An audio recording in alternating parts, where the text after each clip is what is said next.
에스퍼 범죄자들이 우주를 활개치고 다니는 먼 미래. 하지만 최강의 에스퍼 형사 저스티의 활약으로 범죄자들의 입지는 급격하게 줄어드는데 奴が現れてから今までに消されちまったクリミナルエスパーの数は優に200を超える。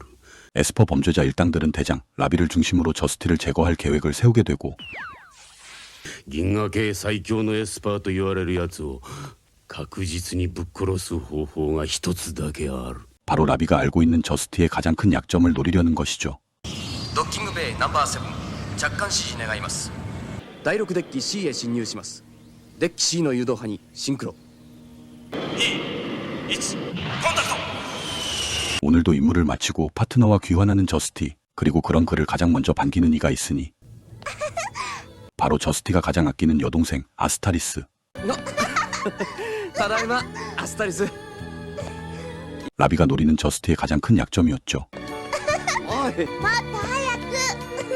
남매지만 뭔가 연인 같은 배덕의 느낌이 살짝 올라오는데 옳게 보셨습니다. 이들은 피 한 방울 안 섞인 남매. アスタリス。 여기에는 저스티만이 알고 있는 아스타리스의 과거 사연이 있었죠. 때는 저스티가 마그넘 베가라는 범죄자와 쫓고 쫓기는 과거로 거슬러 갑니다. 격돌하는 두 사람. 그런데 문제는 베가에게는 함께 데리고 도망치던 딸이 있었던 것.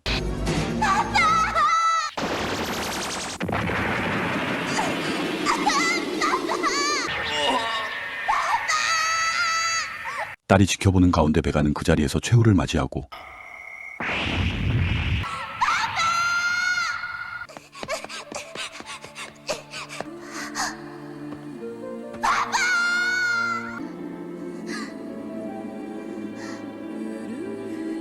베가의 딸이 바로 아스타리스였던 것이죠. 殺してやる。私が大きくなってパパみたいに強くなったらきっと殺してやる。 그런데 이게 웬걸. 얼른 커서 저스티를 죽여버린다는 그 집념이 너무 강한 나머지 아스타리스의 잠재된 초능력이 스스로를 성장시켜버린 것입니다.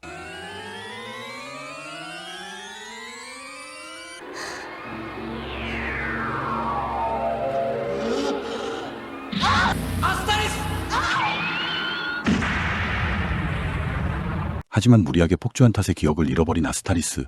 그리고 그런 그녀를 거두어 친동생처럼 보살펴준 이가 바로 저스티였던 거죠. 何ぼんやりしてるの？ 과거의 기억이 없는 지금의 아스타리스에게 저스티는 세상들도 없는 유일한 가족. 속죄 모드의 저스티 역시 말할 것도 없었죠. 그리고 그런 아스타리스를 노리는 에스퍼들이 이제 움직이기 시작합니다. この度は当ステーションシャトルをご利用いただきまして誠にありがとうございます。ラン5へのおとなしくするんだ。 승객들을 태운 셔틀을 납치해버린 에스퍼들. 動くんじゃない。言う通りにするんだ。いいな。 이들의 목적은 승객들을 인질로 아스타리스와 맞교환하려는 것이었죠. こいつ。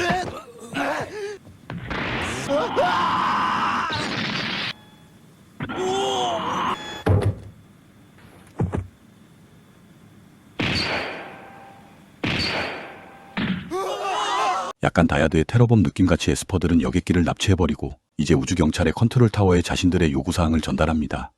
フラグマン3のステーションシャトル006便がハイジャックされました。要求は？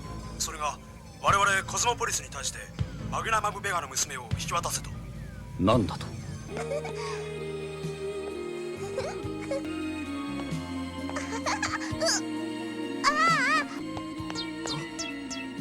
緊急コール。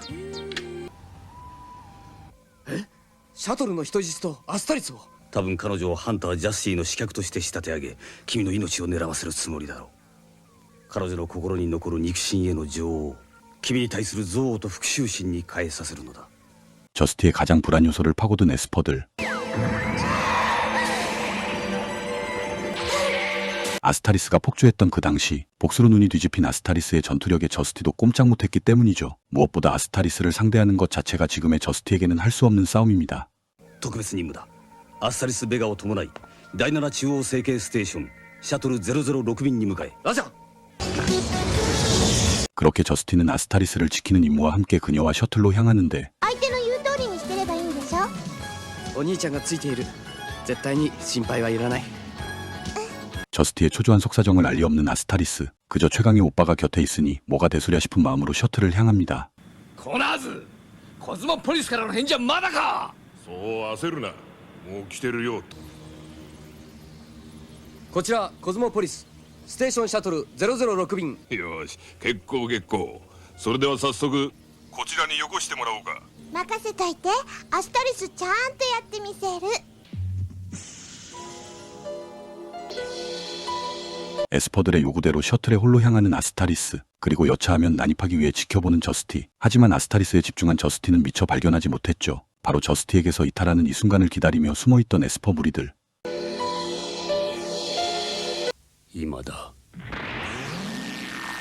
에스퍼들이 한꺼번에 힘을 모아 아스타리스에게 무언가의 텔레파시를 날려버리는데 アスタリス。このテレパシーは。ジャスティ、下手な真似をしてみろ。98人皆殺しだ。 저스티가 인질 때문에 손을 못 쓰는 사이에 아스타리스가 마주한 건 바로 에스퍼들이 텔레파시로 형상화한 그녀의 아빠였죠. 잊었던 아빠의 최후가 보여지고 아빠를 죽였던 저스티까지 생생하게 재현됩니다. ダメだ。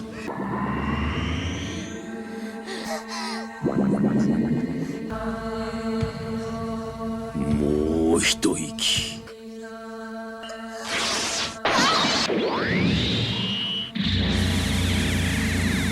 결국 다시 폭주하는 아스타리스. 봉인된 과거의 기억을 깨고 복수의 눈이 돌아버린 그때의 복수녀로 돌아갑니다.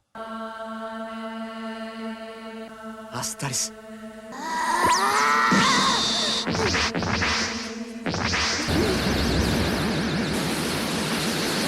さすがにビッグエスパージャスティでも10人のエスパーがシンクロしたテレパシーを妨げることはできなかったようだな。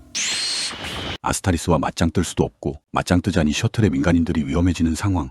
この至近距離でまともにエネルギー波を叩けばシャトルが。 모든 게 에스퍼들이 설계한 대로 돌아갑니다. この距離を保て。ジャスティにマキシムパワーを出させるな。シャトルを。 저스티는 있는 힘을 다해 셔틀을 다른 곳으로 트랜스퍼하지만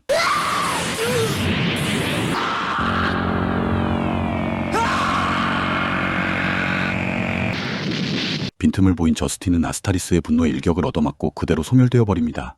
消えた。奴の存在が。消滅した。やったぞ。私どうして。 뒤늦게 정신이 돌아왔지만 늘 곁에 있던 오빠는 이제 없죠. 兄ちゃん。もう邪魔者はいねえ。やった。しかしあの娘にあれだけの潜在能力があるとは。血は争えねえってわけだ。 목적을 이룬 에스퍼들은 워프로 사라지고 그들에게 이용된 아스타리스는 그냥 우주공간에 버려지는데 이게 웬걸. 에스퍼들이 사라지자 슬쩍 나타난 건 바로 저스티. 지금까지의 모든 게 에스퍼들을 속이기 위한 저스티의 쇼였죠. もう大丈夫。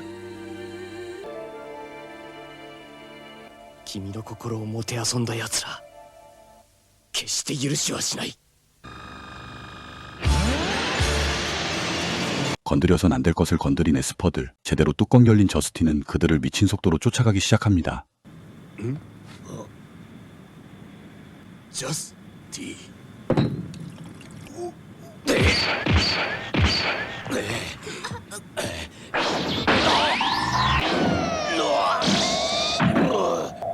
일단 빼앗긴 셔틀부터 가볍게 되찾고 곧이어 에스퍼들의 아지트에 들이닥칩니다.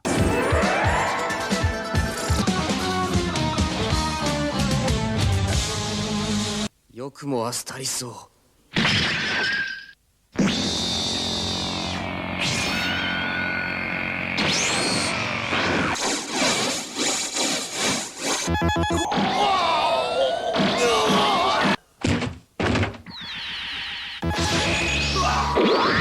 아마 처음부터 느끼셨겠지만 최강의 삐죽머리 초능력자의 우주를 무대로 하는 세계관, 그리고 기억을 잃은 여인까지 어디선가 많이 본 클리셰죠? 이 작품은 분명 초인노크를 의식하고 만든 작품이 아닐까 싶긴 합니다.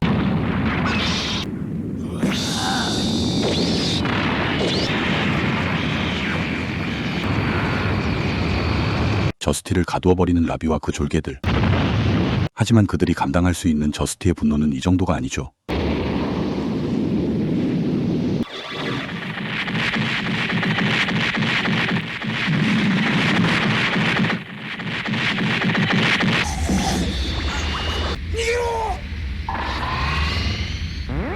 도망쳐봤자 얄짤없는 에스퍼들. 결국 이번 일을 꾸민 에스퍼들의 두목 라비만이 남게 되고,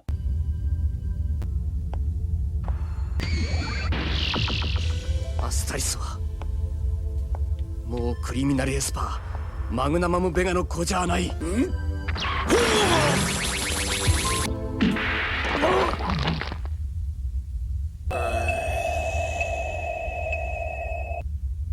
건드리면 안 될 것을 잘못 건드린 라비까지 그렇게 최후를 맞이합니다.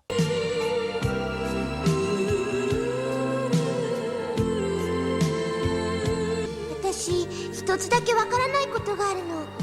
で何をしていたの？どうしてあそこにいたの？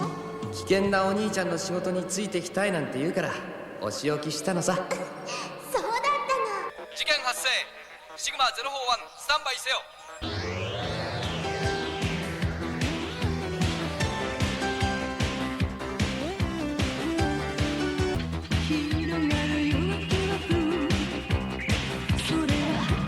사실 이 작품에서 가장 매력적인 요소는 별도의 앨범으로도 발매된 OST에 있는데 음원 소개가 유튜브에서는 상당히 제한적인 부분이라 제가 직접 소개해드릴 수는 없으니 아쉬울 따름이네요. 지금까지 국내에는 거의 알려지지 않은 코믹원작 코스모폴리스 저스티의 스토리 리뷰였습니다. 그럼 전 다음 리뷰 영상으로 다시 뵙겠습니다. 오늘도 감사드립니다.